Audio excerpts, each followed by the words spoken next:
Let's start off with the MPC rate decision. Of course, we've breached 7 Rand to the greenback today. What does this spell in terms of some of the verbiage that we could see from Jill Markets later on? Hi, good afternoon, Eleni. That's exactly it. MPC day. So with regards to the currencies, you say, let's have a look at the accompanying statement, and that, it's important also to look at the Q&A session afterwards. Let's look for any comments she has over the Rand's strength, what the ideas are with regards to reserve accumulation, whether they give any sort of hints as to the size and aggressiveness of any form of buying, building the reserves up. So certainly we will be looking with regards to the currency at that today. Until then, the Rand looks set to just sort of be drifting around that 7 Rand mark, a little bit weaker than that, until we see some sort of some form of communication later. Well, James, also focusing on the fact I mentioned that perhaps the markets could be pricing in an interest rate hike in November this year. What are the interest rate derivatives at this point pointing to? Yeah, it's been quite a volatile week with regards to the interest rate derivatives market, with the FRAs initially, earlier this week, fully pricing in a hike at November's meeting of 50 basis points, which, at that point it did feel perhaps difficult to argue with going forward with the sort of global inflation outlook. But, it also, when anything is fully priced, you tend to have a bit of a retrace, which we saw beginning late yesterday afternoon, with that probability dropping to about 80% chance of that, which at this point, it's difficult to argue with, certainly, but we'll need to have a look at this MPC this afternoon to really get a firm outlook for interest rates this year. Well, James, it's quite interesting. We've seen a lot of talk that China could be hiking rates once again. We saw them raising the bank's reserve requirements not too long ago. It's the 7th time they've done that since the beginning of last year. What does this spell for South Africa going forward? Because we definitely do not have the same growth rates that we see in some of the economies that have, in fact, started embarking on rising interest rates. Yeah, to compare ourselves to China, obviously, it's, as you say, totally different economies, totally different rates of growth. They've had currency controls, which we haven't had. So they're in a different position with regards to the outlook for their interest rates. Certainly they've been hiking, they've been putting restrictions on banks in an attempt to cool off any overheating that could happen, any sort of asset price bubbles in their economy. I don't think necessarily that will influence our own MPC's decisions. They'll probably be looking at more similar economies to our own. And with regards to the emerging markets and the BRIC group, those sort of countries, they've been having, economic growth and booms at the moment. It's quite different to our own. So we are, we're in a different position overall with regards to interest rates, and that's why it's going to be so important this afternoon to get that information. Well, James, what exactly are you expecting to hear from Jill Markets? Last time we saw a rate cut, she did allude to the fact that there's little room for any movement to the downside.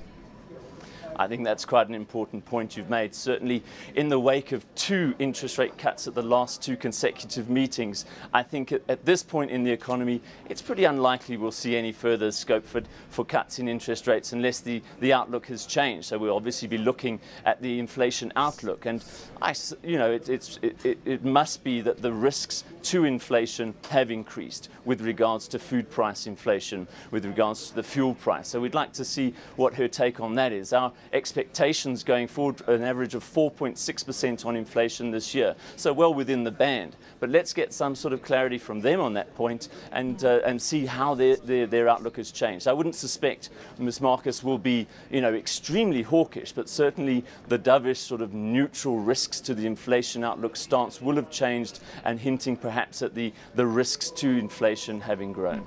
James, also just focusing on the bond market, it seems that bonds are up to 5 basis points firmer in early trade in today's session. If you could just give us a picture of what we're looking at this point in time and what the bond market is perhaps pricing in at this point when it comes to the interest rates environment going forward, and perhaps the inflationary outlook as well. Yeah.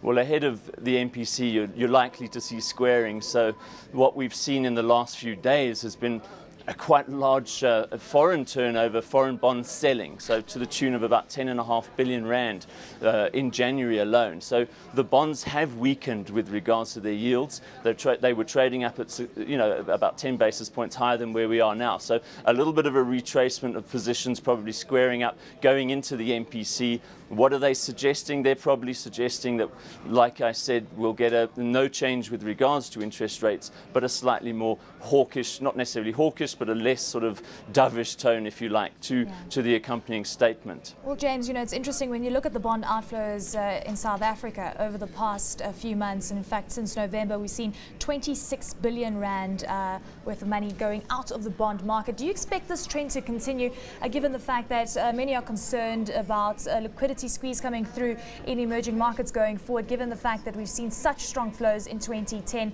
Do you think all of that is going to be reversed? That's a good question, Eleni. Last year's foreign inflows, 56 billion rand. As you say, since November, 26 going out. But if you take it for this year alone, 11 odd billion sales. So it is a concern. Obviously, the rand sitting at softer levels at the moment. The yields, having come off their lows, and not necessarily the outlook for interest rate cuts seems to have closed up for now.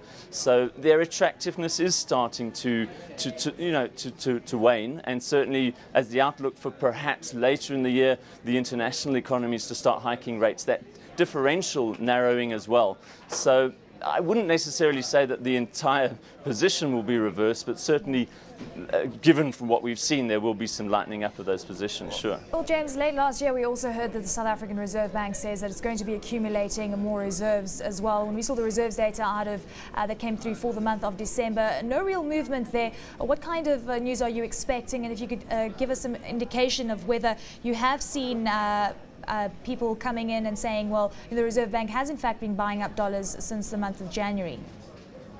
Yeah, I think, as I say, we'll have a look at the MPC statement to get their view on that.